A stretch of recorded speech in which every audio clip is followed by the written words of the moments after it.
Olá, quem aqui nunca ficou olhando para a tela, esperando um build do Docker terminar e pensando, será que não tem um jeito melhor? Pois é, se o tamanho das imagens ou a segurança delas já tirou o sono de alguém, esta análise é o lugar certo. A gente vai mergulhar fundo em como construir imagens Docker que são de fato prontas para produção. Mais rápidas, mais enxutas e, claro, bem mais seguras. Essa é a santa trindade dos problemas no mundo Docker, né?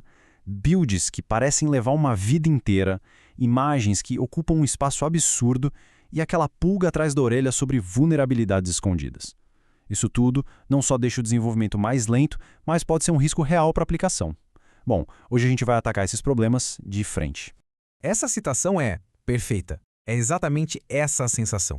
A gente faz uma pequena mudança e de repente parece que estamos compilando o mundo inteiro de novo. Essa espera não é só tempo perdido. Ela quebra o fluxo de trabalho, a concentração. Mas olha, a boa notícia é que tem solução. E nem é tão complicada assim. Então, vamos pensar nisso como se a gente estivesse enfrentando um monstro de 3 cabeças. A primeira é o tamanho, o inchaço das imagens. A segunda, a velocidade, ou a falta dela, nos builds. E a terceira, a mais perigosa, a segurança. A gente vai ver que para cada cabeça existe uma arma secreta. E vamos aprender a usar todas elas. Ok, vamos começar pela primeira cabeça do nosso monstro, o tamanho. Uma imagem Docker gigante não é só lenta para subir e baixar ou cara para guardar. Ela tem um problema escondido bem maior. Uma superfície de ataque muito mais ampla. Vamos entender o porquê. Tudo, absolutamente tudo, começa na fundação. A escolha da imagem base. Usar uma imagem mínima como Alpine ou as famosas distroless, em vez de um sistema operacional completo, essa é a primeira grande vitória. Não só o tamanho despenca, mas o mais importante, a superfície de ataque diminui drasticamente. Menos pacotes, menos coisas para dar errado, menos brechas. Agora vamos para a técnica que, na minha opinião, é a mais poderosa de todas para encolher uma imagem. É o que a gente chama de building múltiplos estágios, ou multistage. Isso aqui, de verdade, muda o jogo completamente. A melhor analogia que eu já ouvi para isso é pensar uma oficina e num showroom. Na oficina, a gente tem todas as ferramentas pesadas, os compiladores, as dependências de desenvolvimento, toda a bagunça necessária para construir a aplicação. Já no showroom, a gente exibe só o produto final, limpinho, leve, pronto para o cliente, sem nenhuma ferramenta à mostra. O multistage faz exatamente isso. E na prática, como é que isso funciona? É simples. Primeiro, a gente define um estágio que vamos chamar de builder, usando uma imagem completa com tudo o que precisa para compilar o código.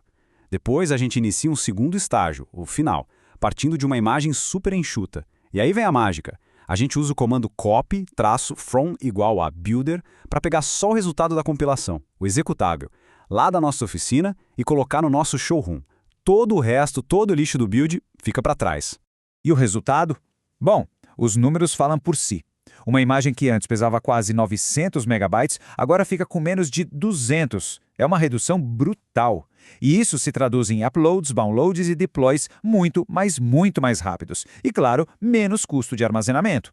Certo, primeira cabeça do monstro derrotada, agora vamos para a segunda, a velocidade. Porque build lento é um verdadeiro ladrão de produtividade. Vamos ver como fazer o Docker trabalhar mais rápido para a gente. O grande segredo aqui é entender uma coisa fantástica do Docker, o cache de camadas. Pensa assim, cada linha do Dockerfile é um bloco de construção. Se um bloco e todos os que vieram antes dele não mudaram desde o último build, o Docker é esperto. Ele simplesmente pega essa camada pronta do cache em vez de fazer tudo de novo. É genial!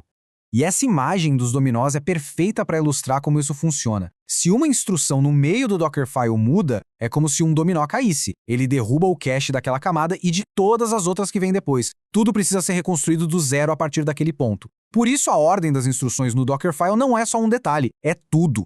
E aqui está o erro mais clássico, o que quase todo mundo faz no começo. Colocar o copy logo no início do arquivo. Sabe o que acontece? Qualquer mudança, por menor que seja, em qualquer arquivo do projeto, vai invalidar o cache dessa linha e de todas as seguintes. É a receita perfeita para um build demorado e desnecessário.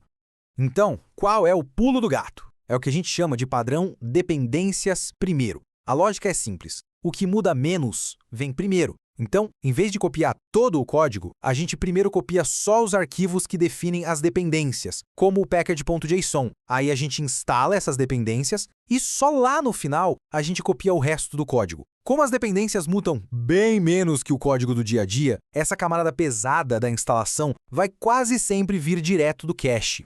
E o impacto disso é gigantesco. A gente está falando de uma redução de mais de 85% no tempo de build só para uma alteração de código. Imagina isso no dia a dia de uma equipe. É tempo de vida que se ganha de volta, é agilidade pura para o projeto. Ok, chegamos na terceira e talvez na mais crítica das cabeças do monstro, a segurança. Porque não adianta nada ter uma imagem pequena e um build rápido se o container for uma porta aberta para ataques, certo?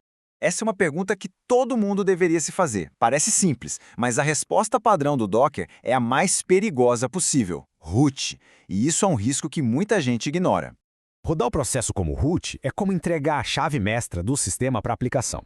Se o invasor achar uma brecha no código, ele não só invade a aplicação, ele vira o dono do container, com poder total. A prática correta, a prática segura, é criar um usuário sem privilégios dentro do Dockerfile e, no final, usar a instrução user para garantir que a aplicação rode com o mínimo de permissão necessária. É o princípio do menor privilégio em ação. E tem mais. Algumas regras de ouro. Nunca, jamais, em hipótese alguma, coloque senhas ou chaves de API direto na imagem. Sempre use uma versão específica da imagem base, fuja da tag latest como se fosse uma praga, tire ferramentas como Carol e wget da imagem final, o invasor adoraria encontrá-las lá, prefira copy em vez de add, é mais seguro e previsível. E uma dica de ouro, se a aplicação não precisa escrever em disco, configure o sistema de arquivos para ser somente leitura. Ufa! Derrotamos o monstro de 3 cabeças. Agora, vamos juntar todas essas peças e montar um checklist, um guia prático que dá para começar a usar agora mesmo. Aqui está a receita, um guia para criar imagens Docker de primeira linha. Começar com uma base mínima, usar multistage, otimizar a ordem das camadas para o cache, rodar como usuário sem privilégios, ser explícito no que copia e fixar as versões. Seguindo esses passos, não tem erro. As imagens vão ficar menores, os builds mais rápidos e, o mais importante, tudo muito mais seguro. Vamos lembrar daquele número, 85%. Uma redução desse tamanho no tempo de build não é só uma melhoria técnica, é uma mudança na cultura de desenvolvimento, que permite entregar valor de forma muito mais ágil. No fim das contas, não existe uma bala de prata. O segredo está na combinação de todas essas boas práticas. Quando a gente otimiza o tamanho, a velocidade e a segurança, o resultado é uma imagem Docker sólida, eficiente, confiável e pronta para qualquer desafio em produção. E para a gente fechar, fica uma provocação. Depois de tudo isso que a gente viu, qual vai ser a primeira mudança a ser aplicada no Dockerfile aí do outro lado? Porque, às vezes, uma pequena melhoria hoje pode gerar um resultado gigante amanhã.